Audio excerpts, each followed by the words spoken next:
আর যাই বলেন, আকাশের নিচে খোলা মাঠের মধ্যে বন্ধু বান্ধব নিয়ে একসাথে ইফতার করার মজাই কিন্তু আলাদা। তো হ্যালো এভরিওয়ান, আসসালামু আলাইকুম। আশা করি সবাই ভালো আছেন। আল্লাহর রহমতে আমরাও অনেক অনেক ভালো আছি। সবাই ভালো থাকলেও দুঃখ নিয়েই বলতে হয়, আমি কিন্তু খুব বেশি একটা ভালো না। আপনারা অনেকেই জানেন আমি সবসময় অসুস্থ থাকি, আজকে অনেক অসুস্থ। তারপরেও শুকরিয়া আদায় করি আল্লাহ তাআলার দরবারে, আলহামদুলিল্লাহ। তো আপনারা কিন্তু দেখতেই পাচ্ছেন, আমরা ঠিক জুম্মার নামাজের পরেই সকল বন্ধু বান্ধব একত্র হচ্ছি, যেহেতু আজকে একটা ইফতারের সুন্দর পরিকল্পনা করছি। আলহামদুলিল্লাহ, পরিকল্পনা তো করলাম, এখন এই পরিকল্পনা বাস্তবায়ন করতে হলে অবশ্যই আমাদেরকে কাজগুলো সারতে হবে। এই জন্য কিছু বন্ধু বান্ধব নিয়ে চলে গেলাম বাজারে। সেখানে গিয়ে প্রথমে নিয়ে নিলাম শসা, কাঁচামরিচ, টমেটো, ধনিয়া পাতা, কাঁচা বাজার যা যা লাগবে মোটামুটি কিন্তু এই চাচার দোকান থেকে নিয়ে নিছি। শুধু একটা জিনিস বাকি আছে, সেটা হচ্ছে লেবু শরবত বানাতে হবে। তো এখন কিন্তু চলে যাব কলার দোকানে। চলে আসলাম কলার দোকানে আসার পরে এখানে নিয়ে নিলাম কলা তো নিয়ে নিলাম ভাই, তবে জিনিসের যেই দাম, আমাদের মতো সাধারণ মানুষদের কেনাকাটা করা একদম সহজ, ওনা থুকু অনেক কঠিন। তো যাই হোক, পরে কিন্তু চলে আসলাম লেবুর দোকানে, যেহেতু লেবু নেওয়া হয় নাই, চলে আসলাম লেবুর দোকানে লেবু নিতে। লেবু নেওয়ার পর চলে আসলাম টাকার দোকানে, ও না থুকু ফলের দোকানে। তো এখান থেকে কিছু ফল নিয়ে নিলাম, 350-400 টাকার নিচে কোনো ফল নাই। নিয়ে নিলাম কিছু ফল, দাম বেশি হলেও কিছু করার নাই, খাইতে তো সবারই মন চাই, সে হোক গরিব অথবা ধনী। যাই হোক, পরে কিন্তু চলে আসলাম একটা প্লাস্টিকের দোকানে, যেহেতু ফলমূল কাটতে হবে সেজন্য কাটাকাটির জন্য কিছু জিনিস কিনতে হবে। তো কিছু জিনিস কিনে নিলাম। তারপরে চলে আসলাম তরমুজের দোকানে। আসার পরেই দেখতে পাচ্ছেন আমার ইঞ্জিনিয়ারিং শুরু,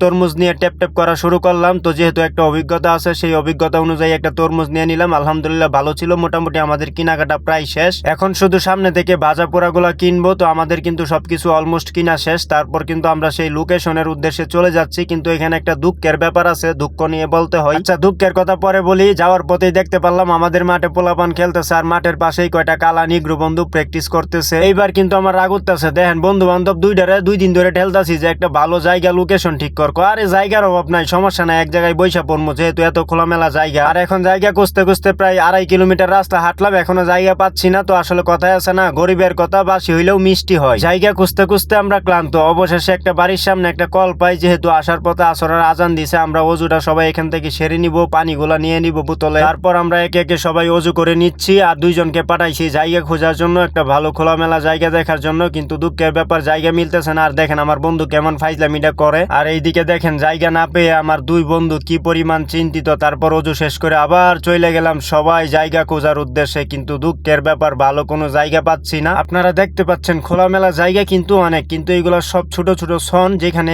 এগুলো বিছানোর পরে না রুকু সেজদা দিতে পারবো, না বৈশা কাজ করতে পারবো। অবশেষে আলহামদুলিল্লাহ আমরা কিন্তু একটা জায়গা পেলাম। তো সবার প্রথমেই নামাজটা পড়ে নিছি। নামাজ পড়ে নেওয়ার পর এখন যেহেতু ইফতারের সময় কাছে গেছে, তো আমরা ইফতারগুলো রেডি করে নিচ্ছি। যেহেতু সময় কম, এই জন্য সবাই বসে তাড়াতাড়ি কাজ শুরু করে দিলাম। তো আলহামদুলিল্লাহ অবশেষে আজান হয়ে গেল। তো আমরা কিন্তু ইফতার খাওয়া শুরু করলাম, সবাইকে সমানভাবে ভাগাভাগি করে দেওয়া শুরু করলাম। আলহামদুলিল্লাহ আজকে অনেক আনন্দ মজা করলাম। এইদিকে দেখেন সবাই কিন্তু ইফতার খাওয়া নিয়ে ব্যস্ত। আমি কিন্তু তারপরেও ক্যামেরা ধরে রাখছি, কারণ আমার যেহেতু একটা কাজ, এটা ব্লগ বানানো বা ভিডিও তৈরি করা, যেহেতু একটা কাজ শুরু করছি এই অসুস্থ শরীর নিয়ে, কাজ তো করতেই হবে আমাকে, হাল ছেড়ে দিলে হবে না। কারণ আমার বাস্তবতা যে অনেক কঠিন, আমার ক্যামেরাম্যান তো নাই, এই জন্য আমার ভিডিও আমাকে নিজেই তৈরি করতে হয়। আপনাদের উদ্দেশ্যে বলতে চাই, সময় সুযোগ হলে বন্ধু বান্ধব নিয়ে খোলামাঠে ইফতার করবেন, আশা করি ভালো লাগবে। আজকের ভিডিও এখানেই শেষ করবো। যারা ফেসবুক থেকে ভিডিওটা দেখছেন, আমার ফেসবুক পেজটা ফলো করে দিবেন। আর যারা ইউটিউব থেকে দেখছেন, তারা চ্যানেলটা সাবস্ক্রাইব করে দিবেন। সবাই ভালো থাকেন, সুস্থ থাকেন। আসসালামু আলাইকুম।